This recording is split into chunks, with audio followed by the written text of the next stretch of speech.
मानव का मन संसार में कभी संतुष्ट नहीं होता है। ये मानव मन की विशेषता है। जिन जिन वस्तुओं को पाकर, जिस पद को पाकर, जिस धन को पाकर, जिस गाड़ी लाड़ी बाड़ी साड़ी को पाकर, जिस फैमिली मकान दुकान को पाकर मनुष्य आज खुश है, कल उन्हीं चीज़ों के बीच में असंतुष्ट जैसा दिखाई देने लगता है। ये मनुष्य के मन की आदत है। थोड़ी देर में ऊब जाता है और थोड़ी देर में परेशान हो जाता है, थोड़ी देर के बाद खुश भी हो जाता है। मनुष्य बड़ा विचित्र प्राणी है। इसको पहचानना, इसको रीडिंग करना, मनुष्य को संभालना एक जटिल कला है। और जिनका ज़्यादा रिश्ता मनुष्यों के साथ में है, मनुष्य हर घड़ी अपने स्वभाव को बदलता है, आदतों को बदलता है, वाणी को बदलता है और शरीर भी इसका परिवर्तन होता है। जैसा शरीर बचपन में था आज वैसा शरीर नहीं है। कभी सुंदर दिखता है, कभी बदसूरत दिखता है और कभी बहुत मोटा हो जाता है, कभी पतला हो जाता है। कभी नींद बहुत आती है, पत्नी भी समझाती है इतना ना सोया करो। कभी नींद बिल्कुल नहीं आती है तो पति समझाता है थोड़ा सो भी लिया करो। बड़ा विचित्र है इसका सिस्टम। मैं कभी कभी मनुष्य के बारे में अध्ययन करता हूँ तो मुझे लगता है कि जो मनुष्य सृष्टि में खुश रहे, प्रसन्न रहे, आनंदित रहे, आह्लादित रहे, मगन रहे, वो समझ लेना कुछ कुछ संसार में जीना सीख गया है, इसलिए खुश होकर के जी रहा है। एक विचारक ने कहा है, दुनिया के झमेले हरगिज कम न होंगे। ये संसार के झमेले तो कभी कम नहीं होते। संसार को समुद्र भी, ज्ञानियों ने कहा है कि संसार समुद्र है, संसार सागर है। और समुद्र में आपने देखा होगा, समुद्र में लहरें उठती रहती है। एक लहर आ गई, दूसरी पीछे से आ रही है, तीसरी और आ रही है। पहली लहर मिट गई है, अब दूसरी चढ़ गई है, दूसरी मिट रही है, तीसरी चौथी पांचवी आ रही है। तो इस संसार रूपी सागर में दुख सुख की, हानि लाभ की लहरें उठती रहती है। कभी हानि की लहर उठती है, कभी लाभ की लहर आती है, कभी सम्मान की लहर, कभी अपमान की लहर, कभी दुख की लहर, कभी सुख की लहर, कभी मिलन की लहर, कभी वियोग की लहर और कभी खुशी की लहर आती है तो कभी निराशा की लहर आ जाती है। अब लहरों के दृष्टा बन जाइए, इन लहरों को देखते रहिए, साक्षी बन जाइए, इन लहरों में डूबिए मत, इन लहरों से प्रभावित मत होइए। समुद्र के तट पर खड़ा हुआ व्यक्ति समुद्र को देखता है, लहरों को देखता है, समुद्र की उथल पुथल को देखता है, लेकिन समुद्र का पानी उसको स्पर्श नहीं करता है, लहरें उसको छू नहीं पाती है। इस संसार रूपी सागर में तटस्थ हो करके ऐसे दृष्टा बन करके देखना सीखो कि संसार की दुख की लहरों का तुम्हारे ऊपर कोई असर न पड़े और तुम खुश होकर के देखते रहो। इस संसार में भगवान राम के जीवन में भी बहुत लहरें आई हैं। भगवान राम की कथा कहने वाले, भगवान राम की कहानी सुनाने वाले, भगवान राम की कथा को सुनने वाले रोने लग जाते हैं। कब कथा हुई थी, आज भी उस कथा का इतना प्रभाव है कि जो सुनते हैं वो भी रूमाल निकाल कर आंसू पोंछ लेते हैं। जो गाते हैं उनकी आंखें भी डबडबा जाती हैं और जो देखते हैं वो भी रोने जैसे लग जाते हैं। क्योंकि राम कथा कहते कहते, कृष्ण कथा सुनते सुनते आपको अपने जीवन की भी कथा कुछ कुछ याद आने लग जाती है। राम कथा और जीवन की कथा एक में सम्मिलित होकर के तुम्हारे आंखों में भी आंसू छलकने लग जाते हैं, क्योंकि अपने जीवन के प्रसंग भी याद आ जाते हैं, इसलिए आंसू आ जाते, दुख आ जाता है। और जो मनुष्य कभी कभी रो लेता है उसको हार्ट अटैक होने की संभावना बहुत कम हो जाती है। इसलिए महिलाओं को हार्ट अटैक बहुत कम होता है। ये कभी कभी रोती है, कभी कभी रोती भी है और कभी कभी अपने पतियों को रुलाती भी है। तो पतियों को भी हार्ट अटैक नहीं होता है, क्योंकि महिला को शास्त्रों में मोह की मूर्ति भी कहा गया है। नारी के साथ में कठोर से कठोर पुरुष भी ममता के सरोवर में डूब जाता है। एक डॉक्टर मुझको मिला आज के करीब 35 वर्ष पहले। शुरू में मैं प्रवचन स्टार्ट किया था तो बोला बहुत दुख हो जाता है। तो हमने कहा क्या दुख होता है? बोले नौजवान बच्चा मर गया है। तो हमने कहा तुम डॉक्टर हो, तुम तो समझते हो कि मृत्यु लोक है। बोले मैं समझता हूँ, मेरी जो डॉक्टराइन है वो बिल्कुल नहीं समझती है।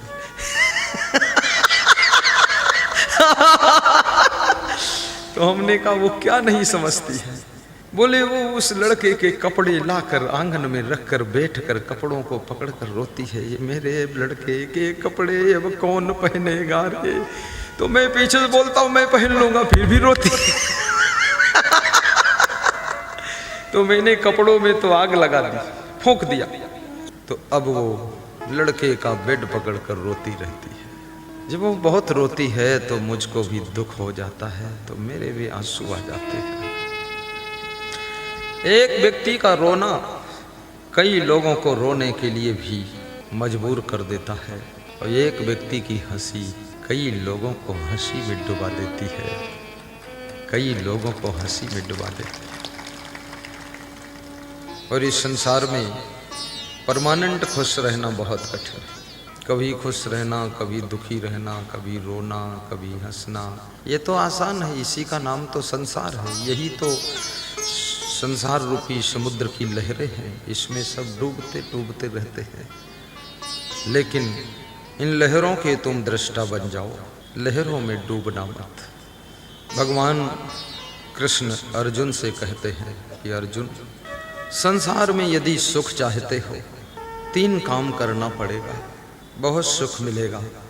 युक्ताहार विहारस्य, युक्त चेष्टस्य कर्मसु, युक्त स्वप्नाओ बोधस्य, योगो भवत दुःखः। यथा योग्य आहार विहार कीजिए, यथा योग्य कर्म कीजिए। देखिए यथा योग्य शब्द जो युक्त शब्द आया है, युक्त चेष्टस्य कर्मसु, कौन सा कर्म करने की योग्यता आपके पास में है और तुम कर क्या रहे हो? 1000 कुंटल लोड लेकर के चलने वाला ट्रक यदि 1 किलो वजन लेकर जा रहा है तो इस ट्रक की बहुत बड़ी बदनामी। तुम कितना बड़ा कार्य कर सकते हो और कितने छोटे छोटे कार्यों में फंसे पड़े हो। सोचो जरा इसको, कहाँ तुम अर्झे ही हो। कितने लोग अपनी जिंदगी को साधारण चीजों में अरुझा के रख लेते हैं और उसी में जिंदगी भर फंसे रहते हैं। मैंने सुना है एक आदमी मेले में गुब्बारा बेच रहा था। जब उसके गुब्बारों की बिक्री कम हो जाती थी तो 2-4 गुब्बारा आकाश में उड़ा देता था। आकाश में रंग बिरंगे उड़ते हुए गुब्बारे देख करके बच्चे मचल उठते थे और अपने अपने मम्मी पापा से हट करते कि मैं भी गुब्बारा लूँगा, मैं भी लूँगा।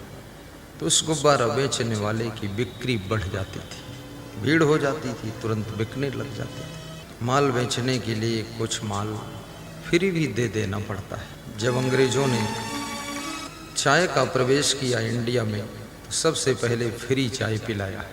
आज वही चाय आधा कप पानी 10 रुपये का 5 रुपये का मिल रहा है।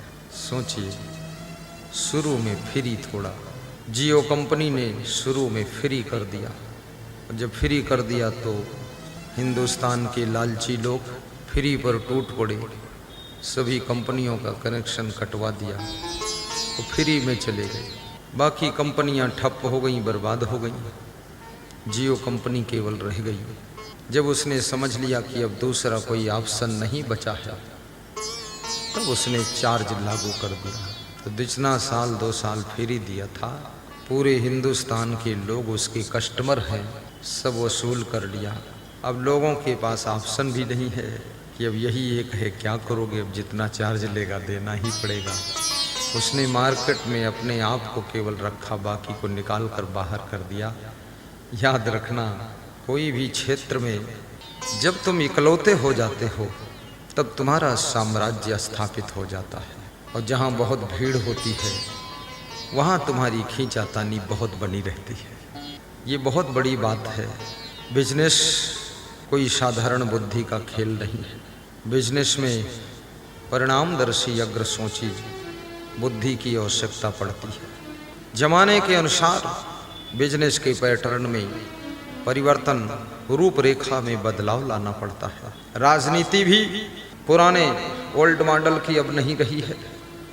राजनीति में भी बहुत खिलाड़ी आदमी की आवश्यकता है, और वह आदमी सब जगह ज़्यादा सफल होता है जिसके अंदर सम्मान की चाहत नहीं है, जो सबको सम्मान देना चाहता है और खुद के सम्मान की याद भी नहीं जिसको है, वो व्यक्ति कभी असफल नहीं होता है। और दूसरों को सम्मान देने वाले लोग कभी अपमान के पात्र नहीं होते। इसलिए हमेशा दूसरों का ख्याल करो। ये सृष्टि आपका ख्याल करेगी। वो गुब्बारा बेचने वाला चतुर था, 2-4 गुब्बारे उड़ा दिए, ग्राहकों की भीड़ लग गई, गुब्बारे बिकने लगे, गुब्बारा विक्रेता मुस्कराने लगा। दुकानदार की जब बिक्री खूब होती है तो उसके चेहरे पर ताजगी आती है। जब बिक्री कम होने लग जाती है दुकानदार के चेहरे पे सुस्ती आती है। और याद रखना, जो दुकानदार बहुत बुद्धिमान है, जिस समय ग्राहक कम होते हैं तो सुस्ती नहीं आने देता है, थोड़ी देर प्रवचन सुनता है और मस्ती में डूब जाता है। थोड़ी देर बाद फिर ग्राहक आ जाते हैं तो फिर ताजगी लेने लग जाता है। कभी मुखमंडल पर निराशा मत लाइए, हतोत्साहित मत होइए, हमेशा प्रसन्न मुखमंडल बनाकर रखिए, क्योंकि प्रसन्नता भी एक बहुत बड़ी संपदा है। थोड़ी देर प्रसन्न रहना आसान चीज है। अकेले में हंसना, अकेले में खुश होना, अकेले में प्रसन्न होना, ये आपकी साधना का परिणाम है। कभी कभी अकेले भी हंसा करो, कभी कभी गुरु का प्रवचन सुनते सुनते ठहाका लगाया करो। और मैं तो रोज अपना प्रवचन सुनता हूँ, कभी कभी पूरा सुन लेता हूँ 24 घंटे में।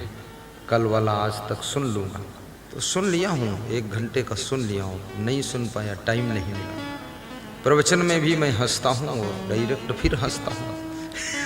मुझे भी बहुत हंसी आती, मैं जो बोल जाता हूँ तो सब याद थोड़े रहता क्या क्या बोल रहा हूँ। प्रवचन जब सुनता हूँ तब पता चलता ये बोला हूँ। कभी कभी तो बहुत मजा आता है हमको कि ऐसा कैसे बोला हूँ। वास्तव में प्रवचन का अर्थ उदासी नहीं है, प्रवचन का अर्थ निराशा नहीं है, प्रवचन का तात्पर्य सुस्त नहीं है, प्रवचन का तात्पर्य है जिंदगी में जो मस्ती कहीं नहीं मिली है उस मस्ती को प्राप्त करने का रास्ता प्रवचन है। भगवान राम के जीवन में संघर्ष तो थे, लेकिन हमेशा वे मुस्कराते रहते थे। काम करते रहो, मुस्कराते रहो, गीत गुनगुनाते रहो, वक्त जीवन का यूं ही निकल जाएगा। और खुश वही रह सकता है जो व्यक्ति गलती नहीं करता है। जो गलती पर गलती करता है वो टेंशन में ही रहता है। जो आलस्य करेगा खुश नहीं रहेगा, काम चोरी चोरी सीना जोरी करेगा खुश नहीं रहेगा, उल्टा पलटा सेटिंग करेगा वो भी खुश नहीं रहेगा। आपका मैनेजमेंट सिस्टम टॉप क्लास का होना चाहिए, और एक बार उसमें लग करके उसको सेटिंग से मैनेजमेंट कर दीजिए, फिर अपने माइंड को वहाँ से फ्री कर लीजिए, थोड़ा थोड़ा ध्यान दीजिए, बस खुश रहिए।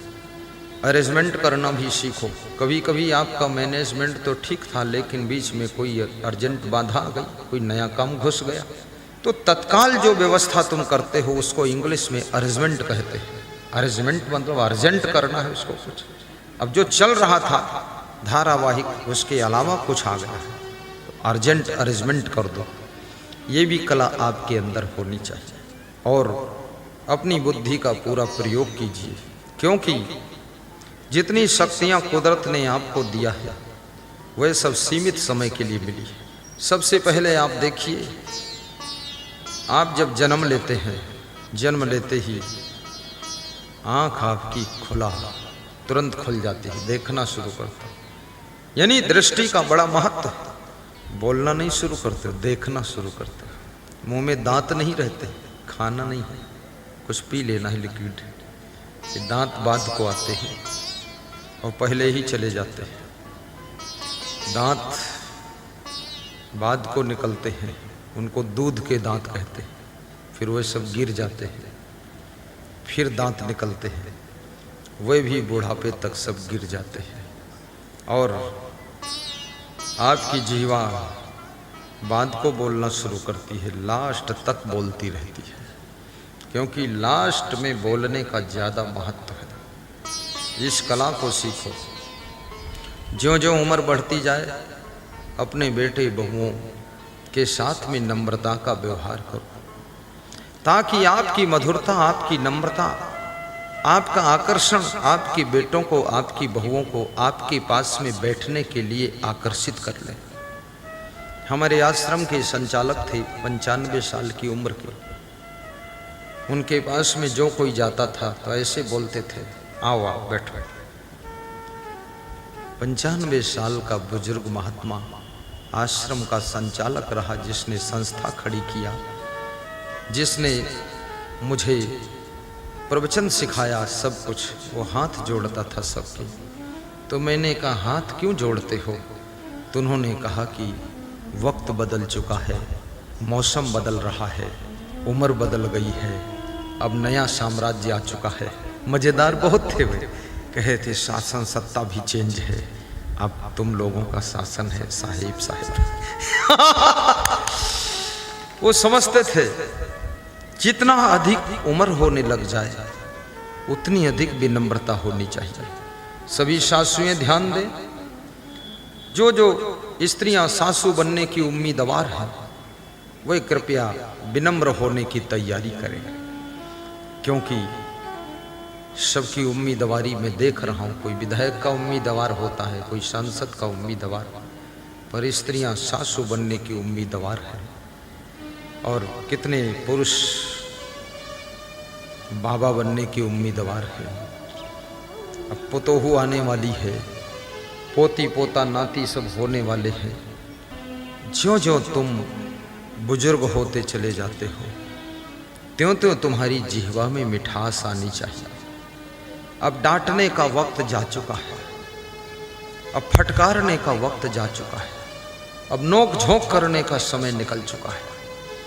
अब ये कमान नए लोगों के हाथ में सौंप दीजिए। अब तुम तो शांति से रहिए, अन्यथा कोई पानी देने वाला नहीं मिलेगा, दशा बहुत खराब होगी। जिनकी प्रेम की वाणी होती है उनके लिए दूध और पानी होता है। जो बुढ़ापे में भी गाली बकते रहते हैं, कितने बूढ़ों को मैंने देखा है, ऐसी गालियां देते हैं। सब जवान उनकी गालियों को सुनकर घायल हो चुके हैं। बहुएं घर छोड़कर भागने का प्लान कर चुकी है कि बूढ़ा कितनी गाली बकेगा। बहुएं दुखी हैं, गाली मत दो, कठोर मत बोलो, बहुओं की प्रशंसा भी करो, जीवन जीना सीखो। संसार में बहुत सुख भी है, लेकिन सुख लेने का तरीका होना चाहिए। अगर सुख का तरीका नहीं मालूम है तो जहां जहां से सुख मिल सकता था वहां वहां से बहुत बड़ा दुख तुम पाओगे और दुखी जिंदगी भर रहोगे। तालियां जोर से बजाइए।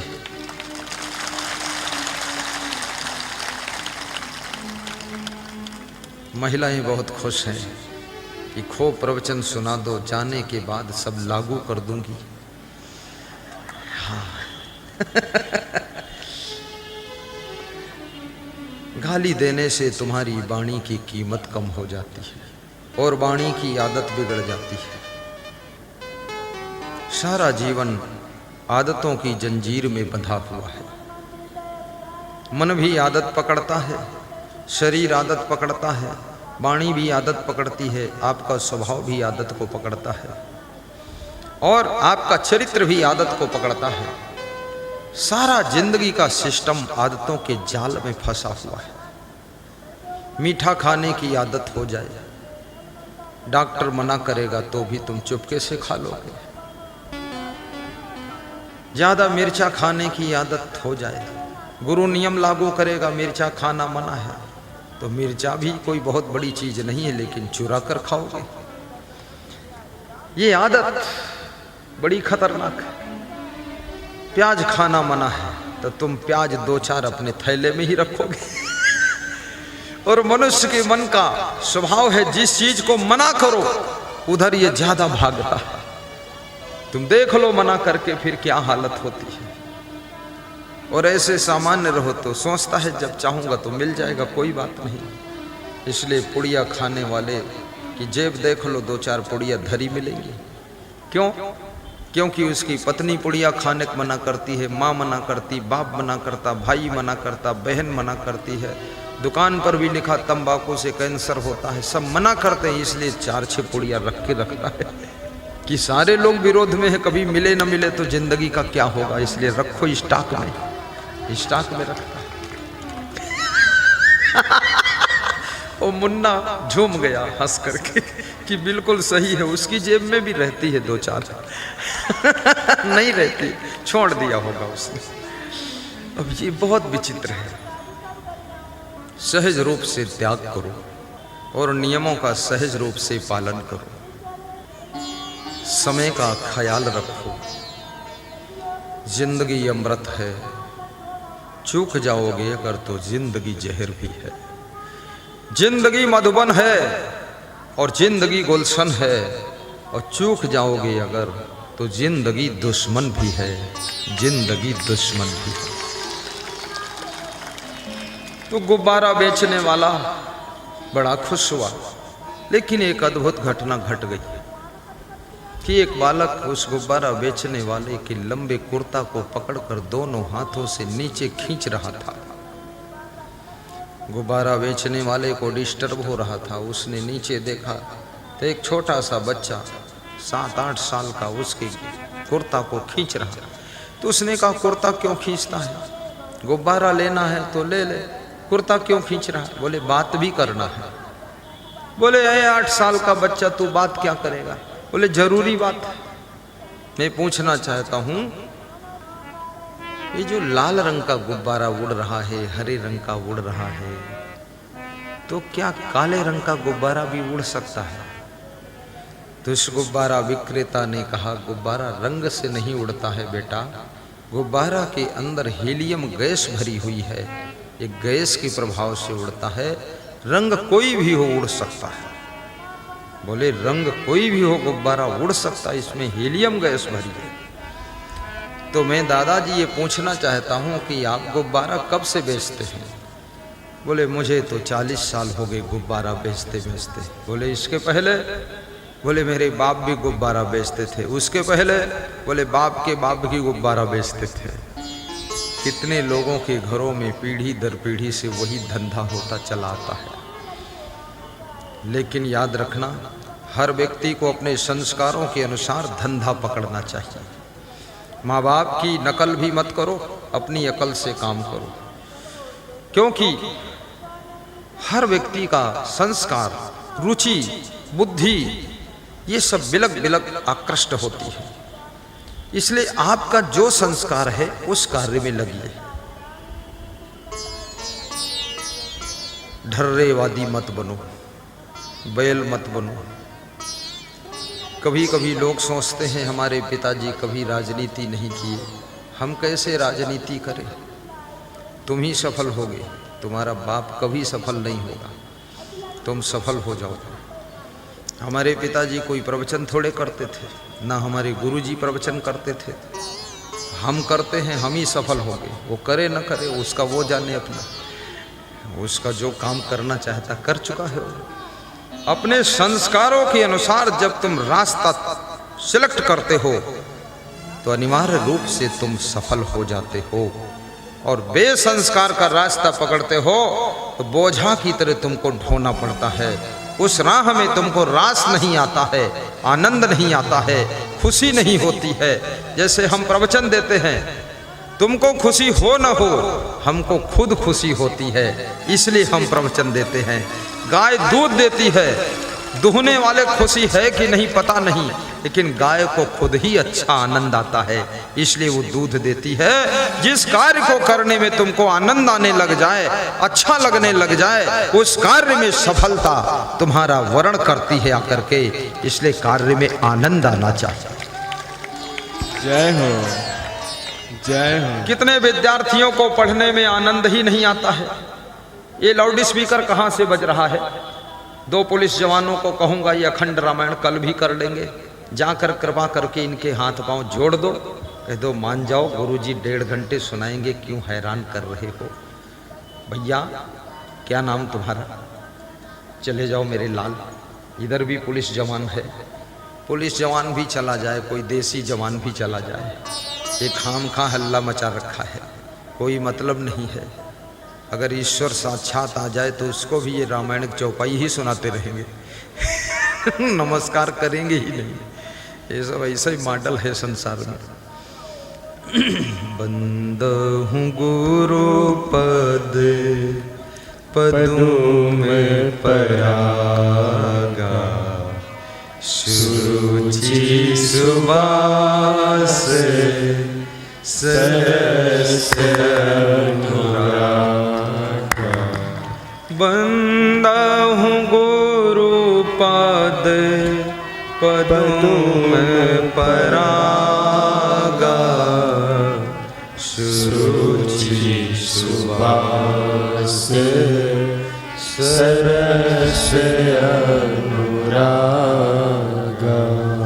मंगल मूल अमंगल दमनु, सेवक सदन स्वामी आगमनु। सेवक सदन स्वामी आगमनु। मंगल मूले अमंगल दमनु। अति हरि कृपा जाहि पर होई, पाऊँ देहि मार्ग सोई। अति हरि कृपा जाहि पर होई, पाऊँ देहि मार्ग सोई।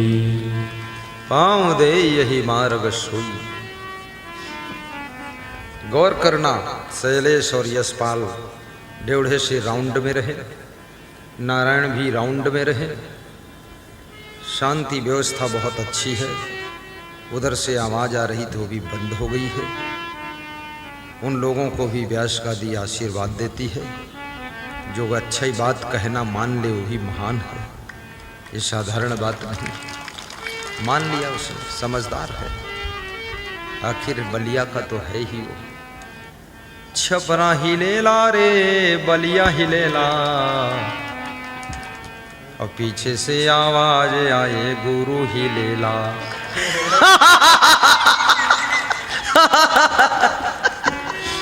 बचपन में एक गाना गाती थी कैसेट, तो सुनता था मैं।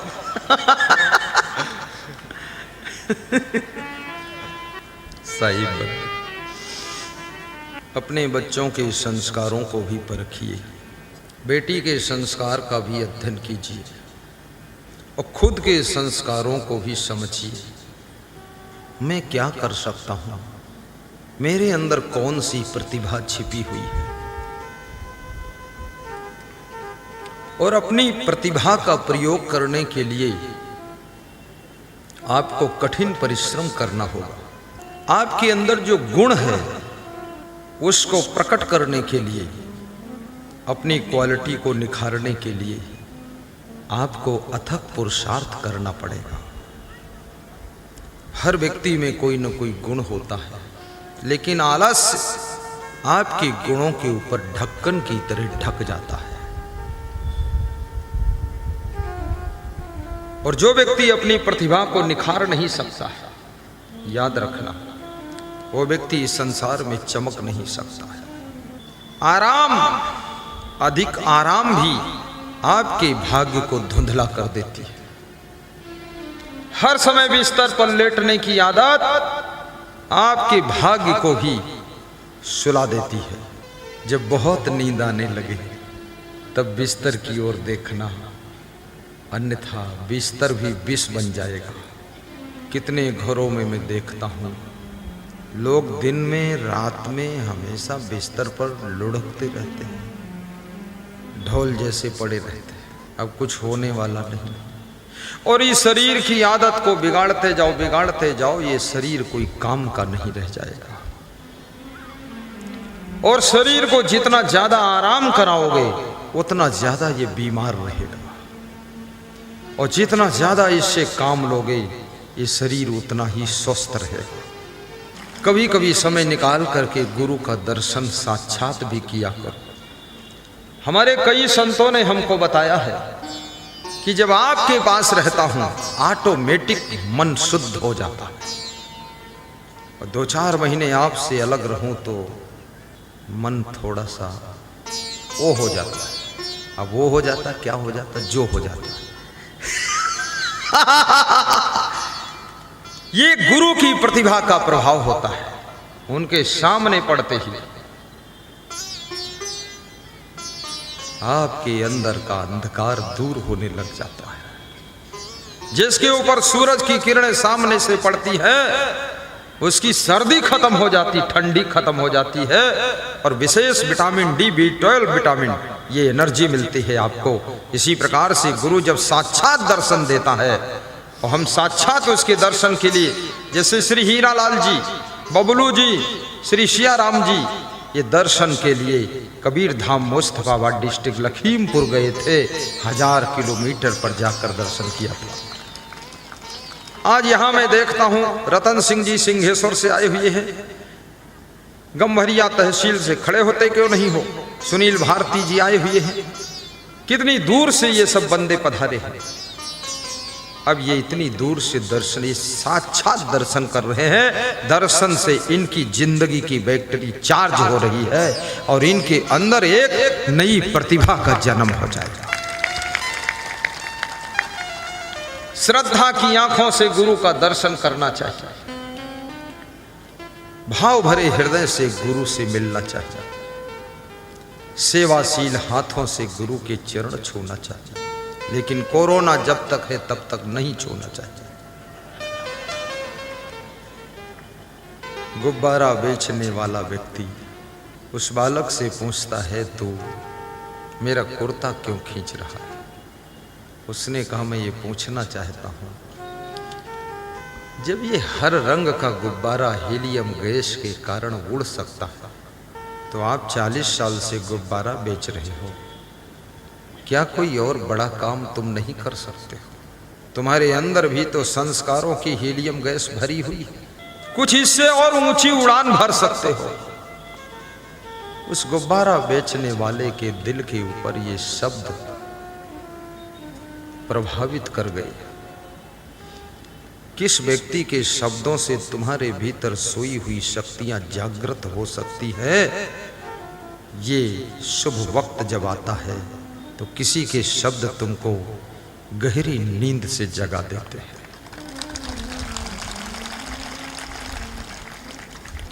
गुब्बारा बेचने वाला शाम को घर आता है, बहुत खुश है, मुस्कुरा रहा है। उसकी पत्नी ने पूछा, इतना खुश कभी नहीं देखी, आज क्या मिला है। उसने कहा, आज छोटे से बालक ने मेरे अंदर बहुत बड़ी शक्ति जागृत कर दिया है। अब मैं गुब्बारा नहीं बेचूंगा, कुछ और करूंगा। उस व्यक्ति ने गुब्बारा बनाने की फैक्ट्री लगाया और वो व्यक्ति 10 जिलों का सप्लायर बना, वो बहुत बड़ा सेठ बना। फिर उसको खड़े होकर गुब्बारा नहीं बेचना पड़ा, बल्कि फैक्ट्री में बैठकर मैनेजमेंट करना पड़ा। याद रखना, तुम्हारे अंदर कौन सी सामर्थ्य छिपी हुई है, तुम क्या नहीं कर सकते हो। अपने अंदर टटोलो, हम क्या हैं। मैं स्कूल में पढ़ता था तो भी प्रवचन सुनाता था। शिक्षकों को, प्रोफेसर, लेक्चरों को, विद्यार्थियों को पीरियड खाली होता था, लोग इकट्ठे हो जाते तो वे लोग कहते थे और सुनाओ और सुनाओ। हमने कहा अगला पीरियड होने वाला। अरे बोले आनंद आ रहा है। हमने कहा सुनाऊंगा, थोड़ा सा महात्मा बन जाऊं फिर सुनाऊंगा। जिन जिन स्कूलों में पढ़ा हूँ लगभग सभी स्कूलों में प्रवचन वहाँ की मैनेजमेंट कमेटी ने कराया है और सभी आज भी हमसे जुड़े हुए हैं और उनको हम बहुत प्रेम भी करते हैं। ऐसा नहीं है, हम प्रेम रखते हैं उनसे। याद रखना, कितनी बड़ी ऊंचाई को छू लो, लेकिन जिस प्रेम के प्रभाव से इतना ऊंचे उठे हो, उस प्रेम को कभी कम ना होने देना। प्रेम वही बनाए रखना, तो तुम हमेशा ऊंचे उठते जाओगे, ऊंचे टिके रहोगे।